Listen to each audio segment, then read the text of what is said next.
Shri V Joy, ബഹുമാനപ്പെട്ട മുഖ്യമന്ത്രിക്ക് വേണ്ടി ഫിനാൻസ് മിനിസ്റ്റർ.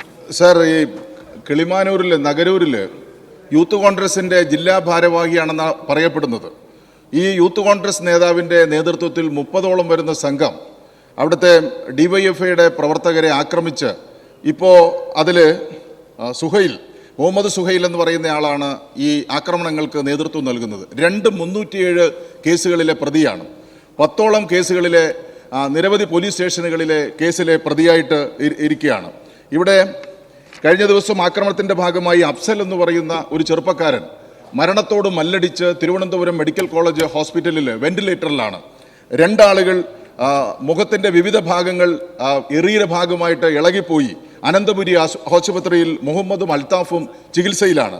സർ, ഇത് വ്യാപകമായി ഈ ജില്ലയിലെ അക്രമ പ്രവർത്തനങ്ങൾക്ക് നേതൃത്വം നൽകുന്ന യൂത്ത് കോൺഗ്രസിൻ്റെ ഈ ഭാരവാഹിയെ നിലയ്ക്ക് നിർത്താൻ കഴിയണമെന്നുള്ളതാണ് ഏറ്റവും പ്രധാനപ്പെട്ട കാര്യം.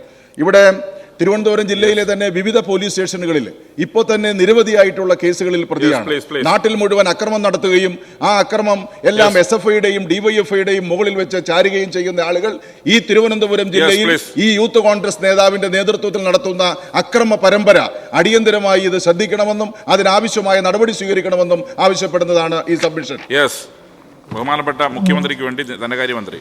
സർ, ഇക്കഴിഞ്ഞ 8/7/2024 വൈകിട്ട് 7:30 തിരുവനന്തപുരത്ത് ആറ്റിങ്ങലിനടുത്ത് നഗരൂരിൽ സുഹൈൽ, നസീഫ് ഷാ, സുലൈം, ഷഹീൽ എന്നിവരുടെ നേതൃത്വത്തിൽ കണ്ടാലറിയാവുന്ന 20ഓളം KSU യൂത്ത് കോൺഗ്രസ് പ്രവർത്തകർ ചേർന്ന് മുഹമ്മദ് ആഷിഖ്, തേജസ്, മുഹമ്മദ് അഫ്സൽ, അമീൻ, അൽത്താഫ്, മുഹമ്മദ് അഫ്സൽ എന്നീ DYFI പ്രവർത്തകരെ കല്ലുവെച്ചിടിച്ചും കമ്പും ഉപയോഗിച്ച് മർദ്ദിച്ച് മാരകമായി പരിക്കേൽപ്പിക്കുകയും ചെയ്ത സംഭവം ഉണ്ടായിട്ടുണ്ട്. തിരുവനന്തപുരം മെഡിക്കൽ കോളേജ് ആശുപത്രിയിൽ എത്തിച്ച ഇവരിൽ 2 പേരെ അടിയന്തര ചികിത്സയ്ക്കായി ICUയിൽ പ്രവേശിപ്പിക്കുകയും തുടർന്ന് അതീവ ഗുരുതരാവസ്ഥയിലുള്ള 2 പേർ വെന്റിലേറ്ററിൻ്റെ സഹായത്തോടെയാണ് ജീവൻ നിലനിർത്തുന്നത്. സർ, ഇത് എല്ലാം വായിക്കുന്നില്ല. കേസിലെ പ്രധാന പ്രതികളായ മുഹമ്മദ് സുഹൈൽ 10 ക്രിമിനൽ കേസുകളിൽ പ്രതിയായ ക്രിമിനലാണ്.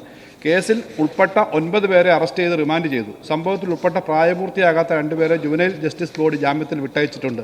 പ്രതികളുടെ ഒരാളുടെ മൊഴിയുടെ അടിസ്ഥാനത്തിൽ ഭാരതീയ ന്യായ സംഹിതയിലെ വകുപ്പുകളനുസരിച്ച് ക്രൈം 444/2024 മറ്റൊരു കേസിൽ രജിസ്റ്റർ ചെയ്ത് അന്വേഷണം നടക്കുന്നു. സ്ഥലത്ത് ക്രമസമാധാന പ്രശ്നങ്ങൾ ഉണ്ടാവാതിരിക്കാൻ പോലീസ് പിക്കറ്റ് ഏർപ്പെടുത്തുകയും പട്രോളിംഗ് ഏർപ്പെടുത്തുകയും ചെയ്തിട്ടുണ്ട്.